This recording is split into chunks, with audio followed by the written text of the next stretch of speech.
Hello மக்களே, நான் உங்கள் கடலாசன். நம்ம இப்போ எங்கே வந்துடுவோம் பார்த்தீங்கன்னா, கிட்டத்தில் கன்னியாகுமரி கடலோர பகுதியில் 8 உயிர் போயிருக்கு. ரீசெண்டாக கன்னியாகுமரி கடற்கரை பகுதியில் 8 உயிர் போயிருக்கு.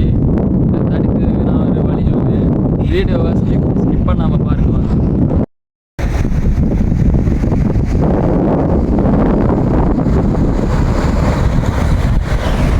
இப்போ உதாரணத்துக்கு முட்டம் பீச்சில் வந்திருக்கேன். கடல்ல எல்லாம் இறங்காதீங்க, பாருங்க எல்லாம் பாசி ஆயிருக்கு. நீங்க இந்த வெயிலுக்கு அழகா இது கூடாதுங்களை எல்லாம் சைன்ஸ் பண்ணலாம். இங்க பாருங்க, பாறையில எல்லாம் டேஞ்சர் எல்லாம் எடுத்துருக்கு.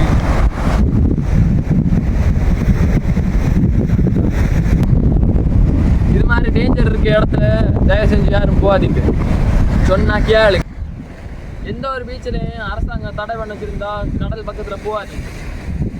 கடல் பக்கத்தில் அப்படி குறுக்கோளில் ஏதாவது போனால் அவங்களை ஆபத்து நிச்சயம். அதேமாரி நீங்கள் கடல் பக்கத்தில் போனால் அரசாங்கமோ நாங்களோ எதுவும் பொறுப்பு கிடையாது, அது நீங்கள் தான். என்னை பொறுத்த அளவு இந்த கன்னியாகுமரி மாவட்டத்தில் எந்த உரிமை போகக்கூடாது. இந்த கன்னியாகுமரி கடற்பகுதியில் இனி எந்த உயிரும் போகக்கூடாது. நீங்கள் எவ்வளோ தடவை ஷேர் பண்ணியிருக்கீங்களோ இந்த வீடியோவை, எந்த கடற்கரையில் எந்த உயிரும் போவாது.